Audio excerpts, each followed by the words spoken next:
Kiwanis. When and where was this great idea born? What were its earliest problems, its first objectives? Kiwanis. How did this great international service organization get its name? Here with us today is a proud Kiwanian, a man who was the first president of the very first Kiwanis club in the world. He is Donald A. Johnston, now 78 years of age, who was chosen by the members of the first Kiwanis club established in Detroit back in January 1915 to be their leader. He has a fascinating chapter, largely untold up to this time, to add to the illustrious history of Kiwanis.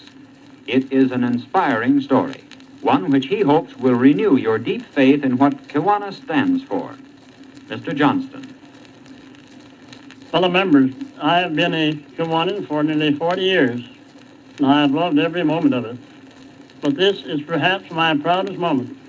I'm extremely happy to tell you something about the early days of Kiwanis, in which I was fortunate to share a part. It all started back in November 1914.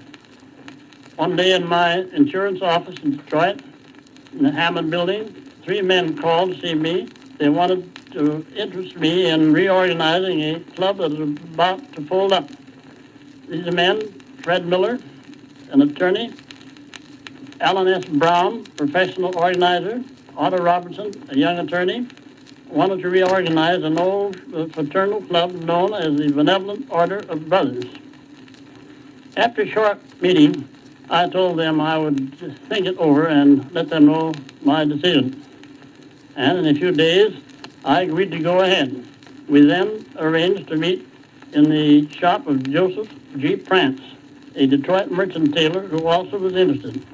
At this meeting, we all agreed we were not interested in rebuilding an old club, but should establish a new one with a new name, provided it would be something more than a knife and fork social club. In the next few weeks, we got together several times to lay plans. Meanwhile, we hired Mr. Brown on a commission basis. He had interested a number of other business and professional men to join the new club. Among them were Charles Cowden, a Detroit printer, George Eister, an attorney who wrote the bylaws, and a number of others. And this was just the first chapter. For today, nearly 250,000 members wear the familiar Kiwanis lapel button. As a matter of fact, Mr. Brown had signed so many members, and there was so much interest in our new club, we decided we had better get a charter from the state of Michigan. But before we could do that, the club had to have a name. We had several meetings at various places to talk over these ideas.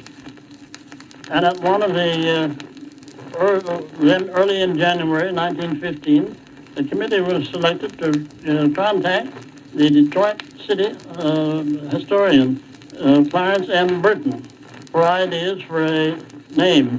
Finally, Mr. Burton suggested Kiwanis. It was an Indian word and found in the encyclopedia, meaning we build. After we had agreed on the name, we applied to the state on January 11, 1915 for a charter, which was granted on January the 21st of that year. The name listed on the application were Lewis P. Straub, C.S. Reed, George W. Eister, J.C. Hammer, Otto Robinson, and Frederick Miller. We had about 60 members at the time. The first meeting of the new club was held in the late January 1915 in the old Griswold Hotel.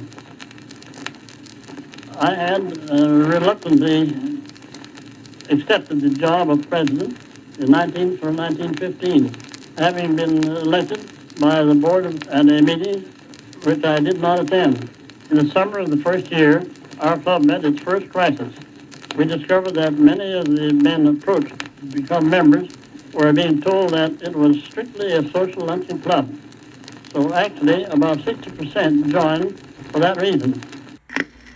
When I got home after spending a summer vacation in northern Michigan, I found this condition existing. I called a special meeting of our board of directors in September and asked for advice to meet this serious problem. They left it pretty much up to me. So I said we would send all members a letter typed on Western Union telegraph blank demanding that they attend a meeting in the Dollar Hotel. About 250 showed up. I said all the directors should resign. A temporary chairman was appointed after I had submitted my resignation with these remarks. We have had an unusual year up to date. I have decided, and the board is with me, that all of us should resign. I have accepted the resignation of the officers and the board members, and I'm going to ask the temporary chairman to accept mine as president. We now have two factions.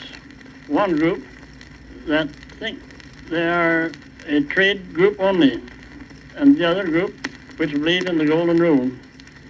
Under these circumstances, I feel that the student body should elect their own officers and determine which course to follow. All problems are solvable. Fellow Kiwanis, I want to say that it was the greatest thrill of my life when, after I had made that statement, they re-elected me president by acclamation. After that, we lost more than half of our members, but it wasn't long before their places were taken by many more men who wanted to do good for the community. It was at this meeting that my good and faithful friend Harry A. Young, one of our charter members, who wants to take such an active part in Kiwanis for the next 30 years, was elected to the new board of directors.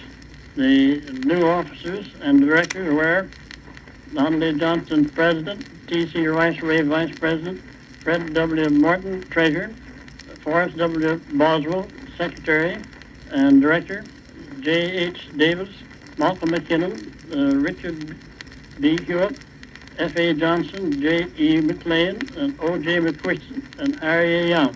I spoke a moment ago about our desire to carry on philosophical work. One of our first projects proved great person satisfaction for all of us. We adopted a boy whose divorced parents were unable to care for him.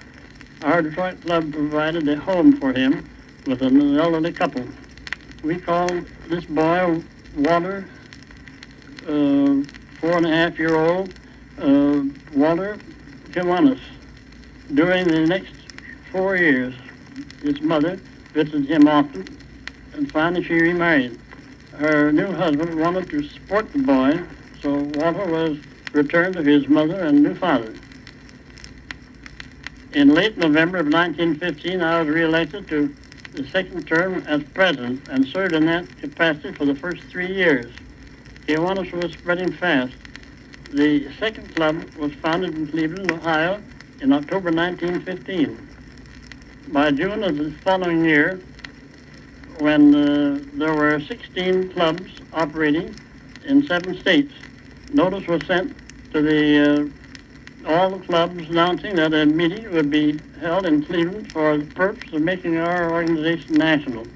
We met for 3 days. When it came time to elect the national officers, George Hickson, an attorney from Rochester, New York, was chosen president. I was elected a director and invited all the clubs to hold their national convention in Detroit the following year. So at that meeting, 1.5 years after our first club was founded, the national organization was started in 1917. Kiwanis became international when the club was organized in Hamilton, Ontario. And who would have thought that in less than 4 decades, Kiwanis clubs would be flourishing in 3,500 communities throughout the United States, Canada, Alaska, and Hawaii. I could talk for hours about the wonderful early days. I just want you to know how proud I am that you permitted me to tell this story of the early days, and how happy I am to have been associated for so many years with the Kiwanis, the greatest organization of its kind in the world.